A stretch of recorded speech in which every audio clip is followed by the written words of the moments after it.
एक दिन दो भाई, प्रभवन और उसका छोटा भाई प्रणमय, पास के जंगल में घूमने गए। जंगल में पहुंचकर दोनों खेलने लगे। पेड़ बहुत ऊंचे थे, पक्षियों की आवाजें आ रही थीं और चारों तरफ हरियाली ही हरियाली थी। खेलते खेलते प्रणमय अपने खिलौने में इतना खो गया कि उसे ध्यान ही नहीं रहा कि उसका बड़ा भाई प्रभवन कहाँ है। कुछ देर बाद जब उसने इधर-उधर देखा तो प्रभवन उसे दिखाई नहीं दिया। उसने आवाज लगाई, दादा, प्रभवन दादा, आप कहाँ हो? लेकिन जंगल में सिर्फ हवा और पक्षियों की आवाज सुनाई दे रही थी। उधर प्रभवन भी अपने छोटे भाई को ढूंढ रहा था। वह जंगल के अलग-अलग रास्तों पर जाता और जोर से पुकारता, प्रणमय, प्रणमय, तुम कहाँ हो? लेकिन दोनों भाई एक दूसरे को ढूंढते ढूंढते उल्टी दिशाओं में चलते जा रहे थे।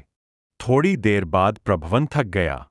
वह एक बड़े पत्थर पर बैठ गया और सोचने लगा कि अब अपने छोटे भाई को कैसे ढूंढे। आखिरकार उसने प्राणमय को जोर से आवाज देना चालू किया, प्राणमय, प्राणमय। दूसरी तरफ चलते हुए प्रणमय ने अचानक वह जानी पहचानी आवाज सुनी। उसकी आंखें चमक उठीं। ये तो दादा की आवाज है। कुछ देर बाद जंगल के किनारे पर दोनों एक दूसरे के सामने आ गए। प्रणमय खुशी से दौड़कर अपने भाई से लिपट गया। दोनों भाई खुशी खुशी घर की तरफ वापस चल पड़े। सीख, प्यार और भरोसा हमें मुश्किल से मुश्किल हालात में भी एक दूसरे तक पहुंचा देता है।